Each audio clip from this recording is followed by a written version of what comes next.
Queridos, vamos abrir a palavra do Senhor no livro de 2 Reis, capítulo 11. Nós vamos ler a partir do verso 21 e seguiremos a leitura também do capítulo 12.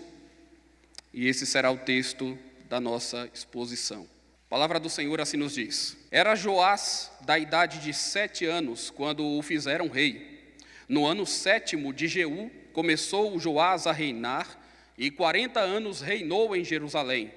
Era o nome de sua mãe Zíbia de Berseba. Fez Joás o que era reto perante o Senhor todos os dias em que o sacerdote Joiada o dirigia. Tão somente os altos não se tiraram, e o povo ainda sacrificava e queimava incenso nos altos. Disse Joás aos sacerdotes: todo o dinheiro das coisas santas que se trouxer à casa do Senhor, a saber, a taxa pessoal, o resgate de pessoas segundo a sua avaliação, e todo o dinheiro que cada um trouxer voluntariamente para a casa do Senhor, recebam-no os sacerdotes, cada um dos seus conhecidos, e eles reparem os estragos da casa onde quer que se encontrem. Sucedeu, porém, que no ano 23 do rei Joás, os sacerdotes ainda não tinham reparado os estragos da casa. Então o rei Joás chamou o sacerdote Joiada e os mais sacerdotes e lhes disse: por que não reparais os estragos da casa? Agora, pois, não recebais mais dinheiro de vossos conhecidos, mas entregai-o para a reparação dos estragos da casa. Consentiram os sacerdotes assim em não receberem mais dinheiro do povo, como em não repararem os estragos da casa. Porém, o sacerdote Joiada tomou uma caixa e lhe fez na tampa um buraco e a pôs ao pé do altar, à mão direita dos que entravam na casa do Senhor. Os sacerdotes que guardavam a entrada da porta depositavam ali todo o dinheiro que se trazia à casa do Senhor. Quando viam que já havia muito dinheiro na caixa, o escrivão do rei subia com um sumo sacerdote e contavam e ensacavam o dinheiro que se achava na casa do Senhor. O dinheiro, depois de pesado, davam nas mãos dos que dirigiam a obra e tinham a seu cargo a casa do Senhor. Estes pagavam aos carpinteiros e aos edificadores que reparavam a casa do Senhor, como também aos pedreiros e aos cabouqueiros, e compravam madeiras e pedras lavradas para repararem os estragos da casa do Senhor, e custeavam todo o necessário para a conservação da casa do Senhor. Mas do dinheiro que se trazia à casa do Senhor, não se faziam nem taças de prata, nem espevitadeiras, nem bacias, nem trombetas, nem vaso algum de ouro ou de prata para a casa do Senhor, porque o davam aos que dirigiam a obra e reparavam com ele a casa do Senhor. Também não pediam contas aos homens em cujas mãos entregavam aquele dinheiro para o dar aos que faziam a obra, porque procediam com fidelidade. Mas o dinheiro de oferta pela culpa e o dinheiro de oferta pelos pecados não se traziam à casa do Senhor, eram para os sacerdotes. Então subiu Azael, rei da Síria, e pelejou contra Gate e a tomou. Depois Azael resolveu marchar contra Jerusalém. Porém Joás, rei de Judá, tomou todas as coisas santas que Josafá, Jeorão e Acasias, seus pais, rei de Judá, haviam dedicado, como também todo o ouro que se achava nos tesouros da casa do Senhor e na casa do rei, e os mandou a Azael, rei da Síria, e este se retirou de Jerusalém. Quanto aos mais atos de Joás e a tudo o que fez, porventura não estão escritos no livro da história dos reis de Judá? Levantaram-se os seus servos, conspiraram e feriram Joás na casa de Milo, que está na descida para Sila, porque Josacá, filho de Simeate, e Josabade, filho de Somer, seus irmãos, o feriram e morreu, e o sepultaram com seus pais na cidade de Davi, e Amazias, seu filho, reinou em seu lugar. Vamos orar, irmãos. Senhor, nós graças te damos, porque estamos aqui reunidos como povo teu, para te louvar, para te bendizer no dia que é separado especificamente para isso. Te agradecemos porque o Senhor tem enchido os nossos corações com a tua verdade. Te agradecemos porque o Senhor tem feito com que nós perseveremos em teus santos caminhos. Te bendizemos, ó Deus, porque o Senhor nos sustentou ao longo de mais uma semana. O Senhor tem guardado os nossos lares, tem guardado esta igreja e certamente tem cumprido os teus propósitos também em nosso país. Fica conosco, ó Deus, perdoa os nossos pecados, instrui cada servo teu que aqui se encontra, edifica-nos, porque precisamos da tua graça e porque só confiamos em ti. Oramos em nome de Jesus. Amém. Meus irmãos, todos nós podemos enfrentar momentos de agitação e de crises profundas. As crises costumam surgir a qualquer momento e elas podem ser bastante agudas em alguns casos. No campo pessoal, nós poderíamos aqui citar as situações difíceis de luto, enfermidades, as dificuldades no seio familiar, nos relacionamentos, problemas financeiros e assim por diante. No campo social, muito se fala em desigualdade, violência, desemprego e outras mazelas parecidas com essas. No campo político, sabemos perfeitamente que um país pode atravessar anos marcados por má administrações, corrupção generalizada e diversas áreas controversas, ou diversas ações controversas orquestradas por mandatários insanos. Eu estou separando essas diferentes esferas da vida apenas por uma questão didática, porque, na verdade, a nossa compreensão é de que o sofrimento humano é variado e ele está integrado de alguma maneira. A explicação é uma só, o cerne é de fato o pecado, de modo que nós também podemos falar em um padrão de fé e de conduta que agrada a Deus e que nos ajuda a enfrentar a dor e a aflição de um modo apropriado. Em outras palavras, meus irmãos, Deus deve ser o Senhor e o centro da nossa vida, e isso deve ser irradiado para todas as áreas. Essa é uma questão fundamental. Com isso, nós podemos ter aqui por base, para entender, nós podemos entender por que as crises existem, o que é que Deus pode e de fato faz por meio delas, e como nós podemos agir como crentes em um contexto de inquietação, de degeneração moral, de idolatria, que pode assolar até mesmo uma nação inteira.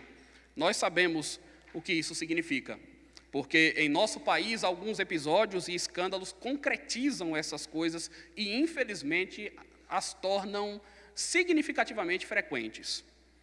Em Israel, a conjuntura não era muito diferente do que estamos descrevendo, irmãos, especialmente quando consideramos o cenário que se estabeleceu a partir da divisão do reino, logo após Salomão, sob o ímpeto insensato e pecaminoso de Roboão e Jeroboão.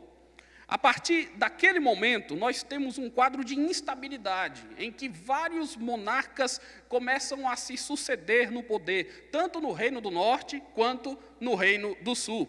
Temos alguns reis que fazem o que é reto aos olhos do Senhor, temos vários outros que fazem o que é mal aos olhos do Senhor, e temos reis que tiveram ora atitudes elogiáveis, ora atitudes negativas ao longo dos seus reinados. E é nessa última descrição que eu creio que se enquadra o reinado de Joás, que começou a reinar com 7 anos de idade, conforme nós observamos aí no versículo 21 do capítulo 11, e que reinou 40 anos em Jerusalém, de acordo com o versículo 1 do capítulo 12. Mas antes de passarmos às lições propriamente ditas que nós podemos extrair do texto, irmãos, me permitam fazer 2 considerações que eu considero muito relevantes. Primeiro, nós estamos lidando com um texto narrativo. E uma regra hermenêutica básica é que textos narrativos não são, em princípio, normativos. Ou seja, nós temos que entender, sem que o autor indique de forma tão explícita, quais são os princípios de fé que estão envolvidos aqui para aplicá-los de forma adequada em nosso viver. Em segundo lugar, nós precisamos nos concentrar especialmente no fio condutor do texto, no cerne dessa passagem, considerando que há sobretudo uma mensagem redentora, há uma mensagem cristocêntrica que norteia as Escrituras e que é capaz de nos dar esperança. mesmo nos dias difíceis. Portanto, a pergunta que eu gostaria de fazer hoje para a nossa reflexão é: o que é que nós precisamos fazer em tempos de crise? Como o crente pode reagir, como o crente deve se comportar, quais são as convicções que nós devemos ter em dias de dificuldade, de calamidade, de crise e em meio a situações de inconstâncias que muitas vezes nós, ou talvez até mesmo o nosso país, enfrente. E eu diria, meus irmãos, que em primeiro lugar é preciso confiar na soberania e na providência de Deus. Esse é o primeiro ponto.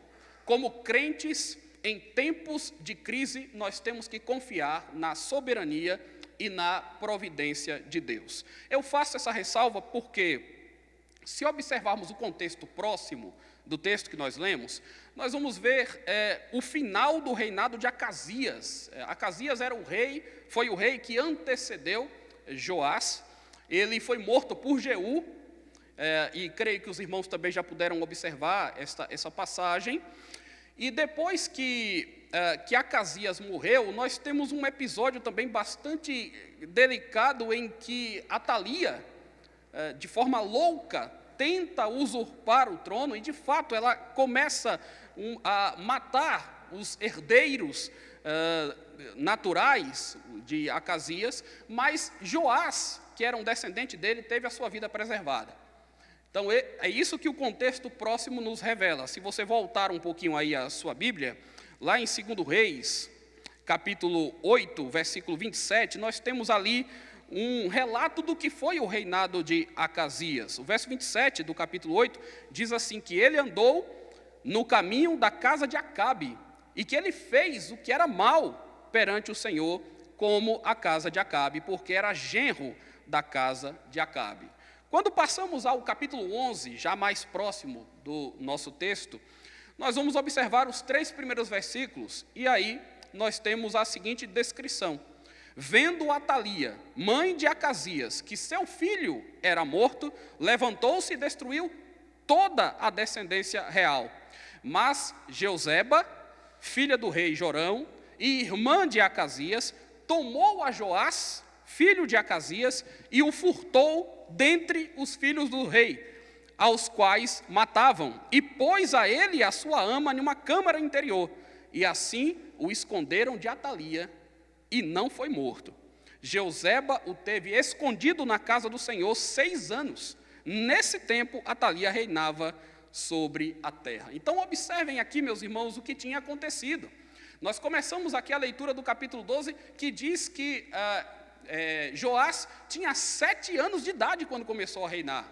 Mas os 6 primeiros anos de vida dele, ele viveu na casa do Senhor. Ele teve a sua vida preservada pela atitude de uma mulher, Jeuzeba, esposa do sacerdote Joiada, um personagem sobre o qual nós já vamos falar daqui a pouco, mas que o escondeu da loucura, da insanidade de Atalia, que queria ocupar o trono, que era mãe de Acasias, mas enquanto ela reinou, ela manteve o mal e a idolatria em meio ao povo de Deus. O fato é, a vida de Joás foi preservada, e foi preservada com um propósito. Este propósito, na preservação da vida dele, se explica pela soberania e pela providência de um Deus que interfere, que age na história. Vejam vocês, irmãos, o intento de Deus em cumprir os seus propósitos aqui, preservando a linhagem davídica e messiânica. É algo que, em uma leitura rápida, pode passar despercebida para nós.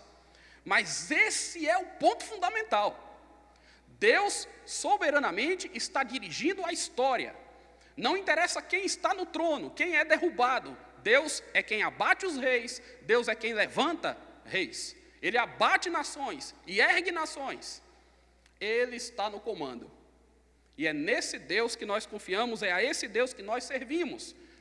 E quando nós pensamos, então, na mensagem redentora que vai nos guiar na interpretação desse texto, nós vamos perceber, meus irmãos, que Joás está na linhagem de Jesus Cristo. Vejam vocês, Se nós formos a Mateus, por favor, faça isso, porque eu creio que é algo importante. Se nós formos a Mateus, Evangelho de Mateus, capítulo 1, ele não é ali textualmente mencionado, mas eu vou dizer aos irmãos o motivo. Lá em Mateus, capítulo 1, versículo 8, nós temos a informação de que Asa gerou a Josafá, Josafá a Jorão, Jorão a Uzias, Jorão gerou a Uzias. Há um salto de gerações, há um atalho genealógico que o autor faz, no qual ele omite Acasias, Joás e Amazias.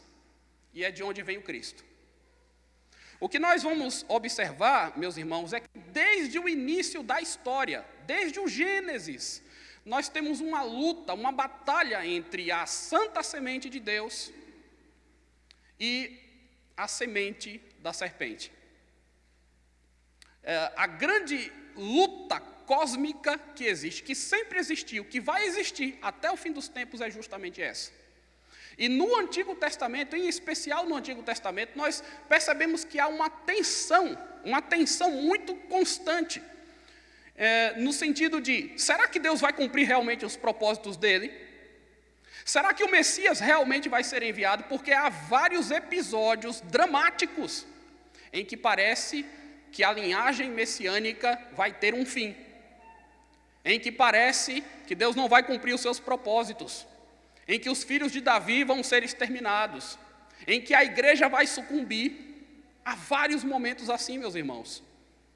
Parece que o povo de Deus vai ser derrotado, parece que o propósito do Senhor não vai ser realizado, mas Deus interfere na história e conduz as coisas de um modo tal que no devido tempo Ele envia o seu Filho, e tudo concorre, e tudo aponta, e tudo indica aquele clímax, aquele momento maior da história em que Jesus é enviado, em que a redenção vem e se manifesta na pessoa e na obra de Jesus Cristo. Portanto, meus irmãos, o que eu quero dizer com esse ponto é que nós precisamos confiar na providência de Deus. Nós precisamos buscar entender, inclusive, como é que a nossa pequena história pessoal se encaixa na história maior, redentora, na história que vale a pena destacar, de como Deus cumpre os seus propósitos no mundo, a partir e usando também as nossas próprias vidas. Como é que o nosso sofrimento, como é que a nossa dor, como é que a nossa agitação, como é que a nossa crise, como é que a nossa alegria, como é que o nosso louvor, como é que as nossas ações ajudam, colaboram para que os planos de Deus se cumpram? Nós somos instrumentos nas mãos do Senhor. Ele realiza, Ele cumpre os seus planos usando os seus servos, usando a sua igreja. Até mesmo, irmãos, as nossas ações de oração, Deus usa as nossas orações. Deus vai operando, como nós cantamos aqui, não é? Nós cantamos um hino aqui que diz que no correr da história, o Senhor vai revelando o seu amor, Ele vai fazendo com que os seus decretos se concretizem. Portanto, ainda que nós vivamos dias confusos, sempre, meus irmãos, em todo momento, aprendamos a confiar na soberania e na providência de Deus. Esse é o primeiro ponto e é a primeira lição que eu aprendo aqui com a história. A vida de Josias foi preservada em dias muito confusos. Foi preservada com um propósito. E certamente não há propósito maior do que aquele que fez com que o Salvador, Jesus, viesse ao mundo. O Senhor Deus é aquele que peleja e a igreja é preservada. A semente de Deus é preservada nesse mundo. Quantas e quantas vezes, de quantas e quantas circunstâncias negativas já nos assolaram, já nos abateram. Quantas vezes o povo de Deus já não se viu ameaçado? Quantas vezes? Mas Deus estava ali o tempo todo para fazer o seu filho nascer e para fazer com que a mensagem do Evangelho e a mensagem de salvação pudesse ser hoje também proclamada. Assim vai ser até o final dos tempos, meus irmãos. Até o final dos tempos. Esse conflito entre a semente santa de Deus e a serpente, os descendentes da serpente. Esse conflito vai existir até o final. Mas Deus haverá de nos preservar e Deus haverá de cumprir todos os seus planos. Não interessam quanta perseguição, quanta agitação nós ainda venhamos a enfrentar. Por isso é que nós, como diz o Salmo também que lemos, não confiamos em príncipes. Nossa confiança está no Senhor. Nosso refúgio se explica por conta dele, do que ele faz. Segundo lugar, nós aprendemos aqui que é preciso que nós nos cerquemos de pessoas tementes a Deus. Esse é um outro aspecto, meus irmãos, que eu creio que vale a pena ressaltar aqui. É preciso confiarmos na soberania e na providência de Deus, mas é preciso também que nós nos cerquemos de pessoas que temem ao Senhor.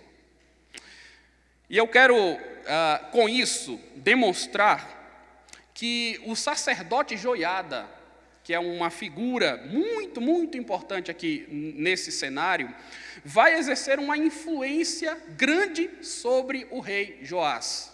Por algum tempo, enquanto ele viveu, é exatamente isso que nós vamos perceber. Eu já expliquei para os irmãos que Jeuzeba, que esconde e que salva a vida de Joás, era a esposa deste sacerdote. Então, desde pequeno, Joás teve ali, desde muito bebê, ele teve ali a companhia do sacerdote Joiada, da sua esposa. Ele esteve no interior da casa do Senhor. Joás ficou até os 6 anos de idade escondido lá.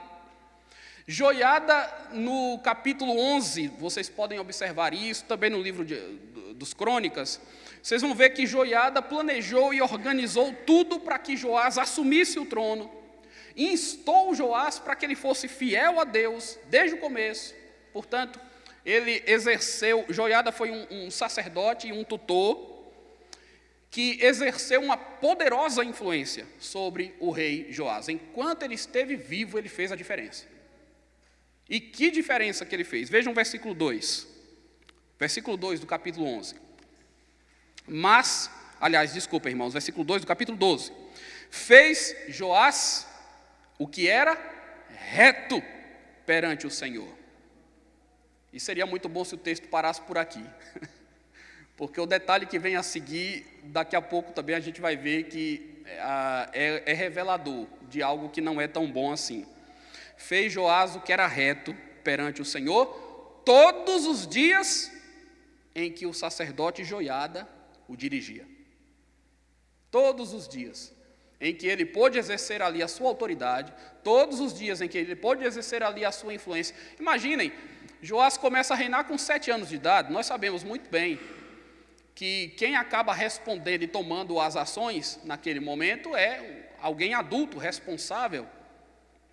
Joiada foi esse homem que nos primeiros anos acabou ditando algumas das normas ali que denotavam fidelidade e o temor do Senhor.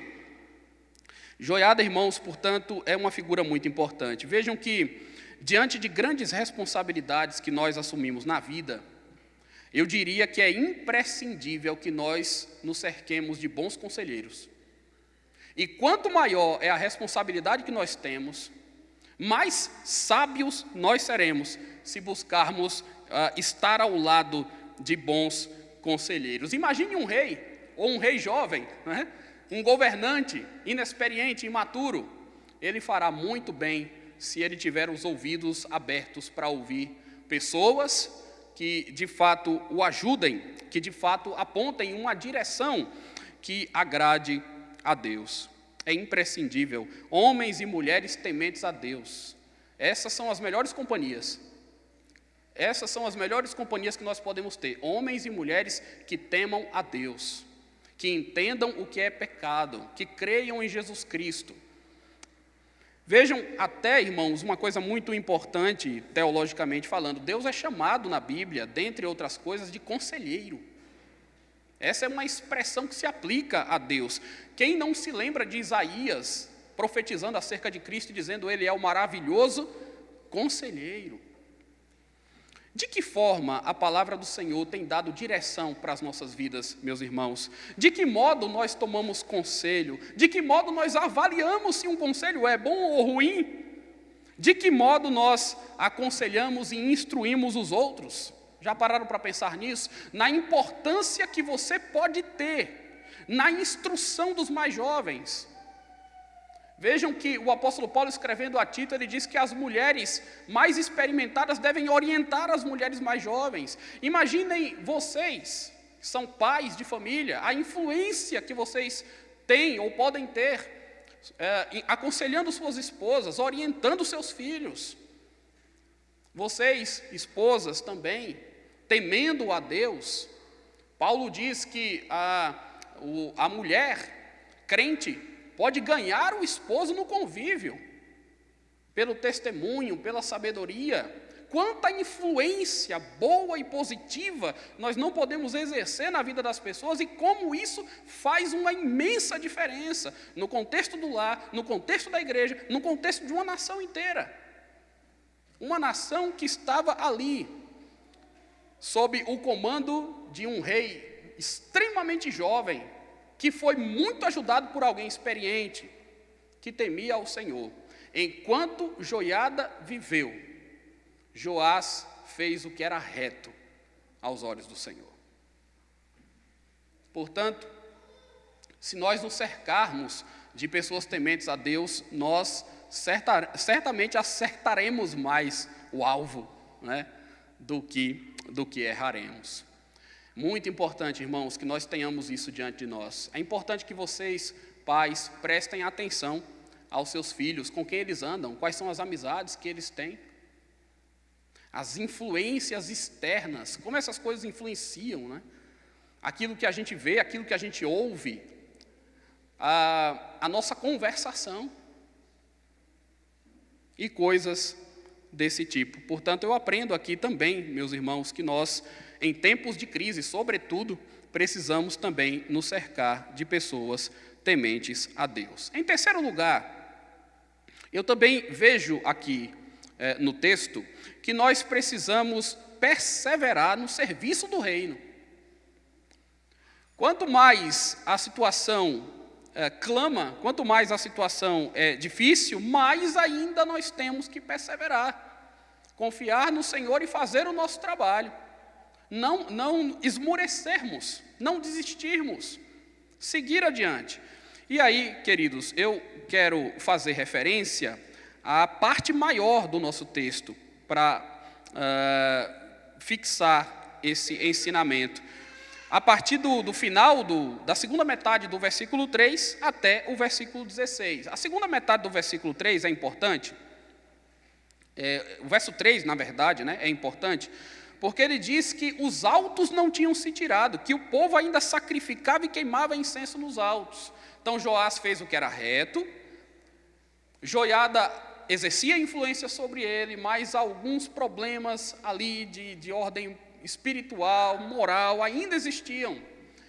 E é necessário perseverar em fazer aquilo que é certo, aquilo que é justo. A partir do versículo 4 até o versículo 16, nós temos o que nós podemos chamar aqui o corpo do texto, né?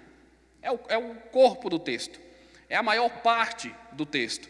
Nós vamos observar que no versículo 4, há uma referência a rendas e a arrecadações que deveriam ser revertidas em investimentos no templo e para o sustento da obra de Deus. A ordem foi para que os sacerdotes e os levitas saíssem pelas cidades, isso não aparece aqui, tá? Isso aparece no livro paralelo de 2 Crônicas, capítulo 24. Lá em 2 Crônicas, capítulo 24, versos 6 e 7, nós podemos observar isso melhor. Vamos até o texto mencionado. E se possível, irmãos, eu vou pedir a vocês que deixem suas Bíblias abertas nos dois textos, tanto em 2 Reis, capítulo 12, como em 2 Crônicas, capítulo 24. Por favor, 2 Crônicas, capítulo 24, que falam, ambos os textos, sobre o reinado de Joás, mas há detalhes que aparecem em um texto que não aparece no outro, e a gente pode observá-los conjuntamente, eu creio que é mais conveniente. Os versículos 6 e 7 de 2 Crônicas 24, diz assim, que mandou o rei, quem é esse rei? Joás. Mandou o rei chamar a Joiada, o chefe, e lhe perguntou, por que não requereste dos levitas que trouxessem de Judá e de Jerusalém o imposto que Moisés, servo do Senhor, pôs sobre a congregação de Israel para a tenda do testemunho? Porque a perversa Atalia e seus filhos arruinaram a casa de Deus e usaram todas as coisas sagradas da casa do Senhor no serviço dos Baalins. Quem era essa mulher, Atalia? Foi a mulher que reinou por alguns anos, antecedendo diretamente Joás. O que foi que ela fez? Ela arruinou a casa de Deus. Percebe? É um detalhe importante que não aparece em 2 Reis, capítulo 12, mas aparece aqui em 2 Crônicas 24. Ela arruinou a casa de Deus. E os utensílios da casa do Senhor foram retirados e foram cedidos para o culto, usados no culto dos Baalins. Idolatria, paganismo. Foi isso que aconteceu. Então Joás herdou uma situação, né, em que a casa do Senhor precisava ser restaurada, ela precisava de uma reforma, ela precisava de alguns investimentos, e ele vai propor o seu coração, ele vai se dispor a fazer exatamente isso. Ele pede para que, então, os sacerdotes sigam pelas cidades de Judá e tentem arrecadar fundos com essa finalidade. Essa providência não foi tão eficiente, meus irmãos, mas como Joás e Joiada estavam bem intencionados, como eles estavam unidos e dispostos a fazer o que era certo diante de Deus naquele momento, eles instituíram um novo plano. E aí nós temos aqui no nosso texto a referência a esse novo plano, lá do versículo 7 em diante, que eu vou ler apenas para reavivar aqui a nossa memória. Então acompanhe aí, 2 Reis 12, verso 7. Então o rei Joás chamou o sacerdote Joiada e os mais sacerdotes e lhes disse, por que não reparais os estragos da casa? Então ele tinha dado uma ordem para que os fundos fossem arrecadados, né?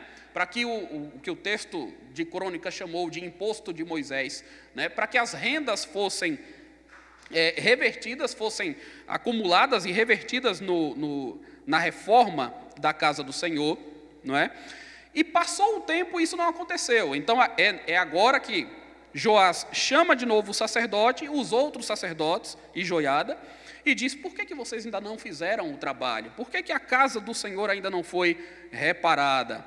E há uma indicação de uma outra providência. Vejam, agora, pois, não recebais mais dinheiro de vossos conhecidos, mas entregai-o para a reparação dos estragos da casa.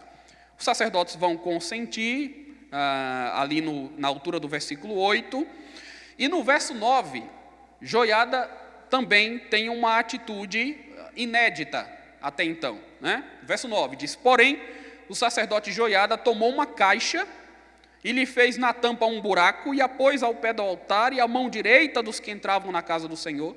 Os sacerdotes que guardavam a entrada da porta depositavam ali todo o dinheiro que se trazia à casa do Senhor. Quando viam que já havia muito dinheiro na caixa, o escrivão do rei subia com um sumo sacerdote e contavam e ensacavam o dinheiro que se achava na casa do Senhor. O dinheiro, depois de pesado, davam nas mãos dos que dirigiam a obra e que tinham a seu cargo a casa do Senhor, e estes, por sua vez, pagavam aos trabalhadores, aos carpinteiros, os edificadores, como também os pedreiros e tudo mais. Eles compravam madeiras e pedras lavradas. Então, observe, há uma nova providência. Se houve uma tentativa inicial, e aquela tentativa não funcionou, não deu certo, então vamos pensar em uma outra coisa, vamos elaborar uma outra estratégia, mas vamos fazer as coisas caminharem e acontecerem para o benefício do reino. Vamos insistir, vamos tentar de novo. E a atitude de Joiada, então, irmãos, vejam, Joás tinha dito, saiam pelas cidades e consigam o dinheiro. E aí Joiada pensa em uma outra solução. Não, vamos pegar uma caixa, vamos fazer um furo, vamos colocar aqui na entrada. Enfim, são maneiras de tentar solucionar um problema prático, mas que era algo muito importante naquele contexto. Então, notem, meus irmãos, que aqui há um esforço conjunto de um rei, de um sacerdote, em fazer aquilo que é certo, em restaurar a casa de Deus, em investir no reino de Deus. E o povo de Deus é conclamado a participar. É o povo de Deus que tem que atuar, que tem que orar, que tem que contribuir, que tem que trabalhar. E é por isso que eu repito e digo aqui, meus irmãos, que nós precisamos perseverar no reino de Deus, no serviço do reino de Deus. Nós somos chamados a fazer isso. Nós devemos ser contundentes e perseverantes no serviço do Senhor, tendo como exemplo maior e olhando firmemente para o próprio Senhor Jesus Cristo. Não é isso que o autor da carta aos Hebreus nos diz? Vejam vocês lá em Hebreus, capítulo 12, eu vou fazer a menção do texto, irmãos. Se você não quiser, não precisa abrir, mas ele diz: portanto, também nós, visto que temos a rodear-nos tão grande nuvem de testemunhas, desembaraçando-nos de todo o peso e do pecado que tenazmente nos assedia, vejam que ele diz: corramos com perseverança a carreira que nos está proposta, olhando firmemente para o autor e consumador da fé, Jesus, o qual, em troca da alegria que lhe estava proposta, suportou a cruz, não fazendo caso da ignomínia, e está assentado à destra do trono de Deus. Considerai, pois, atentamente aquele que suportou tamanha oposição dos pecadores contra si mesmo, para que não vos fatigueis, desmaiando em vossas almas. É muito importante pensar nisso. Jesus veio a esse mundo com uma missão. Ele recebeu a missão do Pai. E a missão que Jesus recebeu do Pai foi uma missão de restaurar, de trazer de volta aquilo que se perdeu, de transformar a vida das pessoas, de aproximar de novo as pessoas de Deus. Vejam vocês, irmãos, que Jesus tem uma obra que ainda está em andamento. É uma obra de restauração de vidas. Uma vez que nós fomos salvos por Deus, o Espírito Santo do Senhor tem trabalhado em nosso coração, em nossa mente, em nossa vida, de modo que a cada dia que passa, nós devemos ser mais piedosos, nós devemos temer mais a Deus, nós devemos nos envolver mais no serviço de Deus, porque a obra em nós, quem está realizando é Cristo, e o objetivo final dessa obra é a glorificação, é a vida eterna, é a perfeição, é a eliminação dos efeitos do pecado, da negligência, da omissão.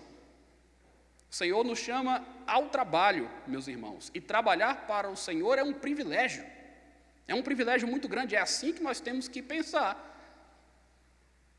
Nós somos desafiados a perseverar. O Senhor Jesus teve a cruz diante de si e perseverou, até o fim, diante dos pecadores ali, diante do juízo de Deus, que ele recebeu sobre si. O Senhor Jesus não hesitou, não titubeou, não voltou atrás, não desfaleceu. E o texto então nos diz que nós não devemos nos fatigar, desmaiando em nossas almas. Não devemos desistir, devemos correr com perseverança a carreira que nos está proposta. O que significa dizer, devemos cumprir a missão que Deus nos deu. Que os antigos, que são citados em Hebreus 11, cumpriram também. Olhando firmemente para Jesus, o autor e o consumador da nossa fé. Como você tem trabalhado para o Senhor? Como você tem se envolvido na obra do Senhor? Você tem sido fiel ao Senhor? Como Deus tem usado sua vida? Com que material de construção você tem construído? Vejam vocês, irmãos, que são questões muito relevantes aqui. Vejam vocês também que Joás serviu ao Senhor por um tempo, especialmente enquanto viveu o sacerdote Joiada. E depois ele se perdeu um pouco, porque talvez o seu coração não estava, de fato, envolvido com Deus como deveria. Às vezes é assim, né? Há alguém que exerce autoridade sobre nós, são os pais, que dizem assim: você tem que ir para a igreja, aí a gente vai. Você tem que orar, e aí a gente ora. Você tem que ler a Bíblia, aí a gente lê. Você tem que fazer o que é certo, aí a gente faz. Mas quando as pessoas muitas vezes crescem, os pais perdem a autoridade que outrora tiveram sobre a vida dos filhos, eles acabam seguindo outros caminhos, às vezes caminhos tortuosos também, né? Portanto, meus irmãos, nós temos que perseverar no ensino, inclusive, perseverar na exortação, perseverar na criação, na educação, que faz diferença na vida das pessoas e daqueles pelos quais nós respondemos, somos responsáveis diante de Deus. Meus irmãos, há um último ensino que eu gostaria de ressaltar aqui no texto. É preciso considerar que os homens responderão pelos seus atos a Deus. Mesmo em tempos de crise, nós temos que considerar que os homens responderão pelos seus atos diante de Deus. E eu quero que os irmãos observem aí no capítulo 12, os versos 17 em diante, 17 a 21, que diz que então subiu Azael, rei da Síria, e pelejou contra Gate e a tomou. Depois Azael resolveu marchar contra Jerusalém. Porém Joás, rei de Judá, tomou todas as coisas santas que Josafá, Jeorão e Acasias, prestem atenção nisso, tomou todas as coisas santas que Josafá, Jeorão e Acasias, seus pais, reis de Judá, haviam dedicado, como também todo o ouro que se achava nos tesouros da casa do Senhor e na casa do rei, e os mandou a Azael, rei da Síria, e este se retirou de Jerusalém. Quanto aos mais atos de Joás, tudo quanto fez, não estão porventura registrados no livro de história dos reis de Judá? Aí o verso 20, olha só. Levantaram-se os seus servos, conspiraram e feriram Joás na casa de Milo, que está na descida para Sila, porque Josacá, filho de Simeate, e Josabade, filho de Somer, seus filhos, o feriram e morreram, e o sepultaram com seus pais na cidade de Davi, e Amazias, seu filho, reinou em seu lugar. Deixe sua Bíblia aberta, nós vamos observar aqui Crônicas, segundo Crônicas, o capítulo que eu já mencionei, capítulo 24. Nós vamos utilizar aí alguns versículos também. O que aconteceu depois que Joiada morreu? O sacerdote Joiada foi chamado por Deus. Teve uma função extremamente importante ali, mas ele, seguindo o curso natural da vida, morreu.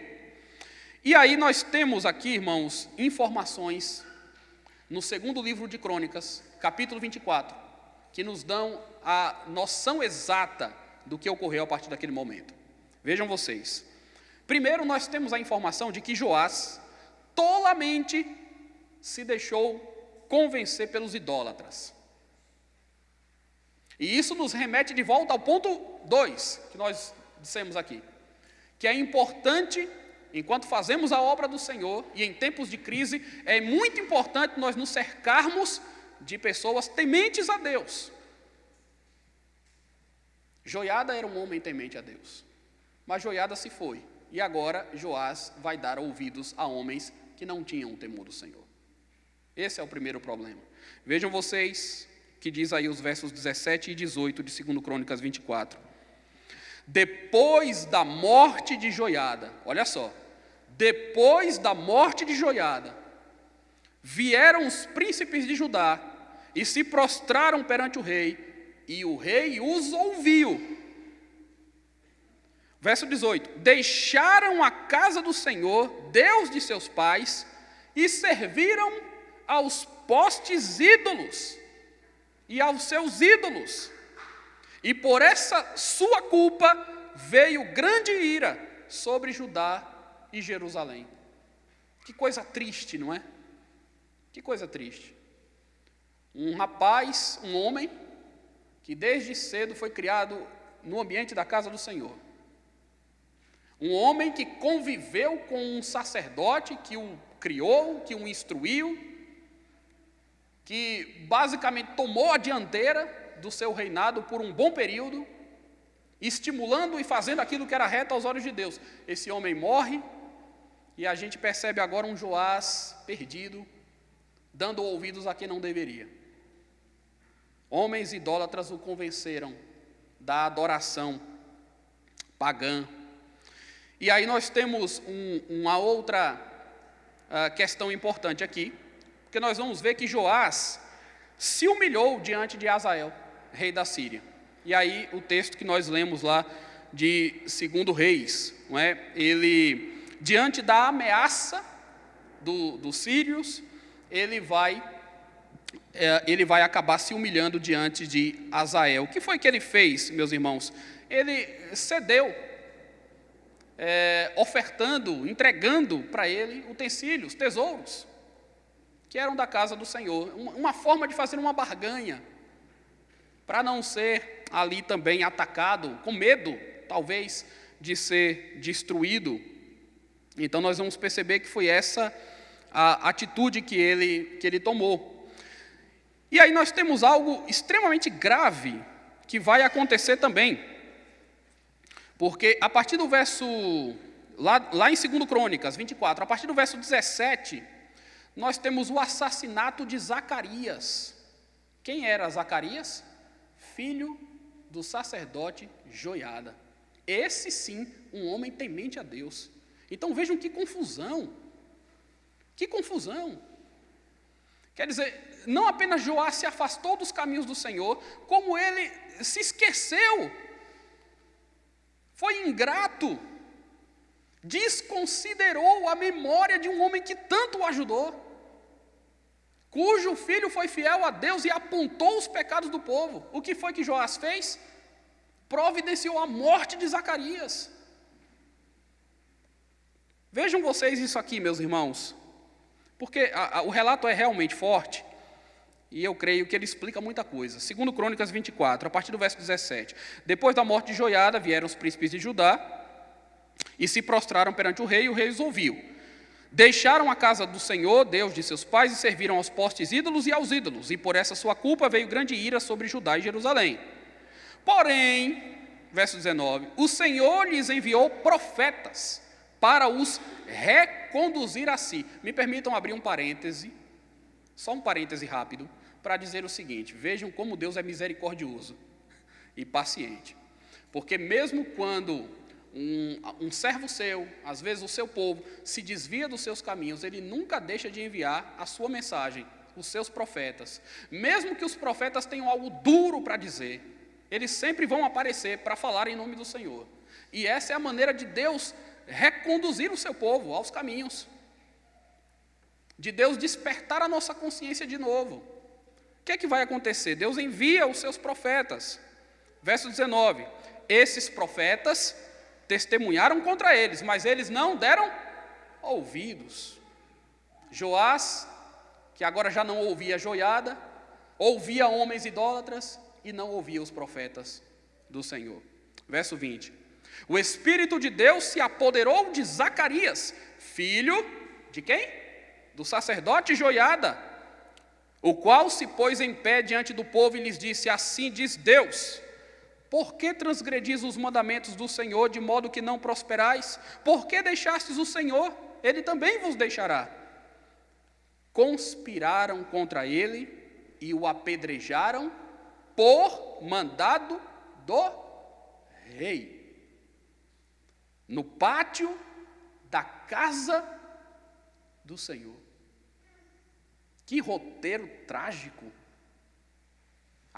A santa casa do Senhor, onde esse homem praticamente nasceu ou foi criado, virou ali o lugar também de uma tragédia, o pátio da casa do Senhor, por causa da sua rebeldia naquele momento. Verso 22, assim o rei Joás não se lembrou da beneficência que Joiada, pai de Zacarias, lhe fizera, porém matou-lhe o filho. Este, ao expirar, disse: o Senhor o verá e retribuirá. Já imaginou? Zacarias está morrendo e ele diz: o Senhor está vendo tudo. O Senhor o verá e ele retribuirá. Portanto, Joás assassinou Zacarias, pelo menos a mando dele, Zacarias foi assassinado. O que é que acontece depois? Joás foi derrotado pelos sírios e morto em uma conspiração. Adiantou ter entregado os seus pertences a Azael? Pode entregar o que quiser. Se não tiver a proteção de Deus, se não tiver a bênção de Deus, esse sujeito está perdido. Podemos usar os nossos recursos, os nossos aparatos de segurança, se não temermos a Deus e não contarmos com a providência, o livramento, o socorro dEle, a bênção dEle, nós estamos perdidos. Vejam agora os versos 23 em diante. Antes de se findar o ano, subiu contra Joás o exército dos sírios, e vindo a Judá e a Jerusalém, destruíram dentre o povo a todos os seus príncipes, cujo despojo remeteram ao rei de Damasco. Ainda que o exército dos sírios viera com poucos homens, contudo o Senhor lhes permitiu vencer um exército muito numeroso dos judeus, porque esses deixaram o Senhor Deus de seus pais. Assim executaram os sírios os juízos de Deus contra Joás. Vocês conseguem perceber isso aqui, irmãos? Um exército menor, um exército com um número menor de homens, derrota o exército de Israel, dos judeus. Por quê? Porque Deus, naquele momento, queria e estava punindo o seu povo. O juízo de Deus, o castigo de Deus, a disciplina de Deus veio sobre Joás. É isso que nós podemos concluir aqui no versículo 24. Mas vamos seguir. Quando os sírios se retiraram dele, deixando-o gravemente enfermo, então Joás foi ferido na guerra, mas sobreviveu. Ele ficou enfermo, gravemente enfermo, mas sobreviveu. O que é que aconteceu?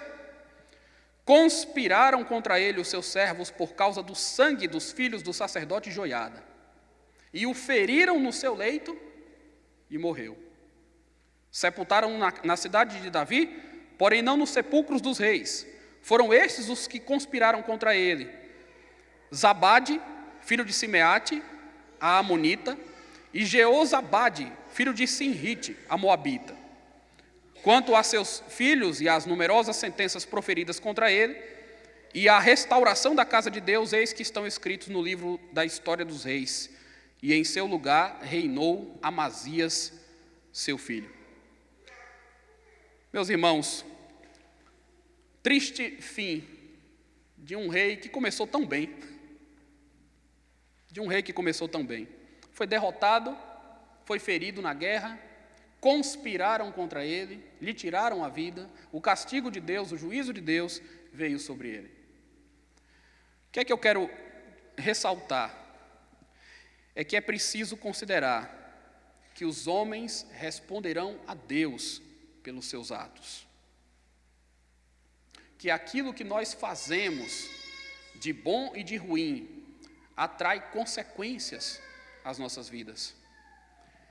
E principalmente, meus irmãos, há uma justiça última e maior. Uma justiça última e maior que nunca falha, que nunca tarda. Deus está vendo tudo quanto acontece. Aquilo que Zacarias disse quando morria: o Senhor o verá, o Senhor vingará. Deus está a par de todas as coisas. Daquilo que os homens fazem no privado, daquilo que os homens pensam, das motivações humanas, Deus está vendo tudo. As injustiças que são feitas, Deus está vendo tudo. As idolatrias, os ídolos do coração, A rebeldia, a falta de temor ou o zelo pela obra do Senhor, o sofrimento que vem em razão da nossa fidelidade a Deus. Deus está vendo tudo. E aí, meus irmãos, nós temos um Senhor, nós temos um rei que é maior do que todos os reis do mundo. Independente do fato de termos um rei bom ou um rei ruim reinando sobre nós, há um rei soberano e absoluto que reina sobre os próprios reis, que reina sobre toda a terra. Como nós dissemos, é por isso que a história está nas mãos dele, é por isso que Jesus vem no momento certo, é por isso que Jesus voltará. Porque toda a história e tudo o que acontece no mundo, nas nações e nas nossas vidas também, na igreja, tudo está sob o controle do Senhor. Há um Senhor que julga e que julgará a terra. Há um Senhor que retribuirá a cada um de acordo com as suas obras. Há um Senhor cuja vinda está predita. O juízo de Deus é real. O juízo de Deus é presente. Já acontece. Mas se manifestará plenamente na consumação dos séculos. Deus administra bênçãos e disciplina, castigo, quando nós agimos bem ou quando nós agimos mal, para nos educar, para nos moldar, para nos resgatar e nos restaurar. Os livros de Reis e Crônicas, por vezes, irmãos, associam derrotas em batalhas a castigos divinos. Então, muitas vezes, o povo perdia as guerras, perdia as batalhas. Mas por quê? Porque Deus fazia isso acontecer.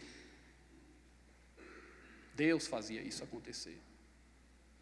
Algo que me chama muita atenção, nós temos estudado na igreja que eu pastorei o período do cativeiro babilônico, mas há muitas referências na Escritura que mostram que foi Deus quem entregou o seu povo nas mãos dos caldeus. Foi Deus que fez isso. Há um Deus soberano, irmãos, que reina sobre um alto e sublime trono, que fez com que Isaías dissesse: no ano da morte do rei Uzias eu vi o Senhor assentado sobre um alto e sublime trono. Não tinha mais rei ali naquele momento, mas tinha um Senhor assentado sobre um alto e sublime trono. Independente da época, independente da circunstância em que nós vivemos, é preciso ressaltar a responsabilidade que nós temos diante desse Deus e considerar que os nossos atos têm também consequências. É preciso pensar nisso. O que nós precisamos fazer, meus irmãos, em tempos de crise? Qual é a resposta que nós devemos dar como crentes nesse mundo confuso? Em primeiro lugar, é preciso confiar na soberania e na providência de Deus. Segundo lugar, é preciso que nós nos cerquemos de pessoas tementes a Deus. Isso faz toda a diferença do mundo. Terceiro lugar, é preciso perseverar no serviço do reino de Deus. Não desistir, buscar fórmulas, estratégias, mudar talvez algum direcionamento, mas insistir em fazer a obra do Senhor. Nós fomos chamados para isso. Há obstáculos, há dificuldades quando nós tentamos fazer a obra de Deus. Não vamos desistir. Em último lugar, é preciso considerar que os homens responderão pelos seus atos a Deus. Considere isso. Às vezes nós justificamos maus atos, não é? Às vezes justificamos pecados dizendo que as circunstâncias foram muito difíceis. Mas independente das circunstâncias, nós respondemos pelos nossos atos também diante de Deus. Deus está vendo tudo, Deus sabe de tudo e Deus conhece o nosso coração. Que Deus assim, meus irmãos, nos abençoe, aplique a sua palavra ao nosso coração e que nós possamos guardar essas lições, esses ensinamentos para a nossa vida. Deus nos abençoe.